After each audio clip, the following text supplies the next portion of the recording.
How to seduce your secretary. Hello and welcome to Videojug. As department manager, you have become ruler of all you survey.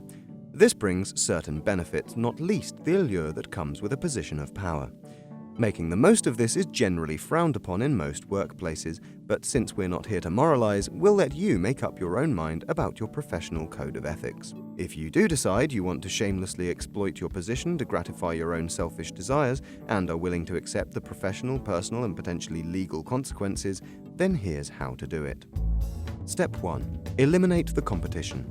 Powerful and alluring as you are, you need to make sure that you are the most desirable person your secretary comes across in his day-to-day.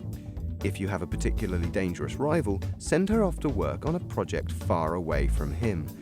Preferably, you should get her transferred to your Nova Scotia office, but if that's not possible, the other end of the room will suffice, and make sure she has lots of work dealing with your most difficult clients. For added effect, get your secretary to spend a lot of time with the smelliest person in your office. After that, the sight of you will be a positive delight. Step 2. Working conditions. Make sure your secretary has cause to pop into your office regularly and make it an appealing place to spend time so he wants to linger. It should be warm and welcoming with plenty of comfy chairs, executive toys, and some special treats for your favorite employee. Top tip: turn the temperature in your office up by a degree or two. This gives you an excuse to bear a little flesh and might persuade him to loosen up a bit too. Make sure the air conditioning blows full blast in other areas though, encouraging your rivals to layer up. Step 3. Errands. Use your position of power to make your secretary aware of your bristling sexuality. Ask him very nicely to go and pick up your laundry. You know it's not in his job description, but you're so very busy and important and he'd be doing you a tremendous favor. Make sure it contains some provocative lingerie or lacy nightwear to get his imagination running. If he arranges your diary, ask him to schedule in your next course of pole dancing lessons. Apparently, it's a wonderful way of keeping in shape. Step 4. Fielding calls.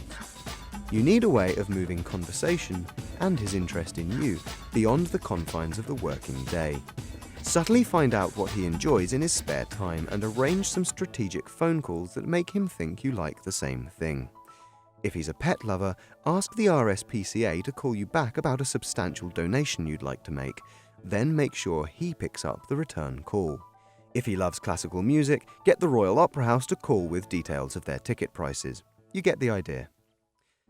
Step 5. Working late. As the next tight deadline approaches, engineer a late-night office-based tete-a-tete.